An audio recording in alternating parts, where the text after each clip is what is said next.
In an intriguing move that could shape the future of the Green Bay Packers, Director of Football Operations Milt Hendrickson has been selected for the NFL's revamped accelerator program. This shift in focus from emerging coaches and executives to more seasoned candidates is stirring excitement and speculation.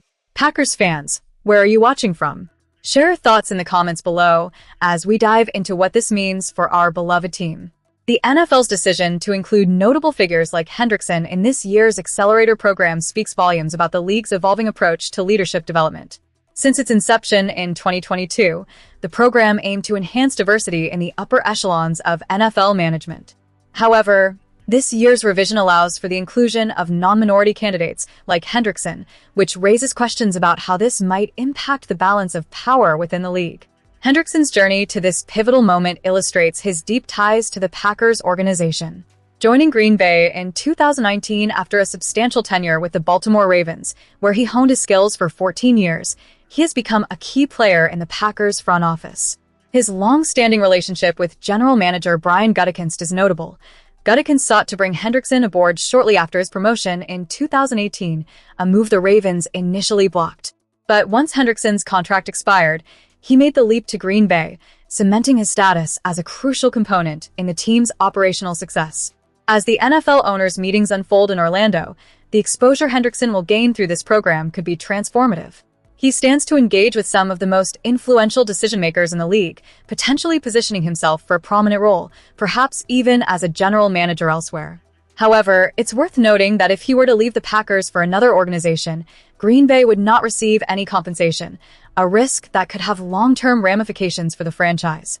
Historically, the Packers have been a breeding ground for talent evaluators, and Hendrickson is part of a rich lineage that includes former front office luminaries like John Schneider of the Seattle Seahawks and Elliott Wolf from the New England Patriots. With the recent departure of Vice President of Player Personnel John Eric Sullivan to the Miami Dolphins, the Packers may be looking to promote from within, and Hendrickson's name is likely to be at the forefront of discussions. He will compete with other capable executives, including John Wojciechowski, Matt Malaspina, and Richmond Williams, all of whom have demonstrated their worth within the organization. The stakes are high as the Packers navigate this transitional phase. Hendrickson's participation in the accelerator program not only places him in the spotlight, but also raises questions about the future leadership structure in Green Bay.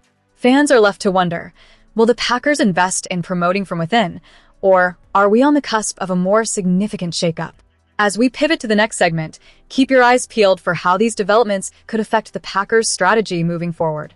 The implications are vast, and as always, the landscape of the NFL is ever-changing. In a bold move that has fans buzzing, the Green Bay Packers have brought in veteran linebacker Zaire Franklin through a trade with the Indianapolis Colts. This strategic acquisition signals a clear intent from general manager Brian Gutekunst to solidify the off-ball linebacker position, especially as they face the reality of being priced out of retaining former first-round pick Quay Walker. The Packers didn't just trade for Franklin. They showed their commitment by securing him with a 2-year deal worth $18 million. This investment reflects a critical shift in how the franchise is approaching their linebacker situation. Franklin is not just any addition. He's someone Gutekunst has had his eye on for years. The excitement surrounding Franklin is palpable, especially when he talks about the potential partnership with Edgerrin Cooper. Franklin's experience and leadership are expected to provide Cooper with the steady presence he needs to further develop his game. The two players are poised to form a formidable duo, and Franklin wasted no time in setting high expectations. He told Cooper upon his arrival that they are aiming to be the best duo in the world, a declaration that speaks volumes about the mindset both players are bringing to the field. Edgerrin Cooper, drafted in the second round 2 years ago, burst onto the scene with explosive plays, but faced challenges last season in making the leap to the next level. Franklin's arrival could be the catalyst Cooper needs to elevate his game. With Franklin's experience in the league, he brings a level of maturity and knowledge that can help guide Cooper, who has already shown flashes of brilliance. Franklin noted, having been with him the past couple months or so, just seeing how he works, his athletic ability, he's extremely talented. He's a playmaker. This chemistry is crucial as the Packers look to build a more dynamic and effective linebacker core. Looking at Franklin's stats from his last season in Indianapolis, he racked up 19 pressures, 39 stops, and 80 tackles. However, coverage has been a concern, and that's where Cooper's solid 76.5 coverage grade from last season can serve as a counterbalance. With Franklin and Cooper on the field together, the Packers are betting on a complementary skill set that could transform their defensive strategy. Fans should be cautiously optimistic. The investment in a linebacker position reflects a more proactive approach from the Packers, who have historically seen this area as a weakness. The new defensive coaching staff has a golden opportunity to harness the potential of both Franklin and Cooper, turning this pairing into one of the most feared linebacker duos in the league. The question now is whether they can maximize this talent and finally see the results translate into on-field success. As the Packers gear up for the upcoming season, the focus will be on how well Franklin integrates into the defensive scheme and how he can help Cooper realize his full potential. With the right guidance, Cooper has all the tools to become a star, and Franklin might just be the mentor he needs to reach new heights. As we continue to analyze the Packers' offseason moves, we can't help but wonder, will this duo live up to the lofty expectations set before them? Now, let's shift our attention to the next segment. As we dive deeper into the Green Bay Packers' current landscape, it's impossible to overlook the glaring void left by the departure of Davante Adams. Since that trade to the Raiders following the 2021 campaign, the Packers have been searching for a clear number one receiver. The struggles didn't stop there. Injuries plagued the receiving core and tight ends last season, with multiple players sidelined for critical stretches. As we look ahead to 2026, the question looms large. Who will emerge as the leader in catches for the Packers? Savion Williams, the 2025 third-round pick, might just be one of the key players to watch. Despite his modest rookie season, where he managed only 10 receptions in limited opportunities, the landscape has shifted significantly with the exits of Dontavian Wicks and Romeo Dew. This paves the way for Williams to potentially step up as the fourth receiver on the depth chart.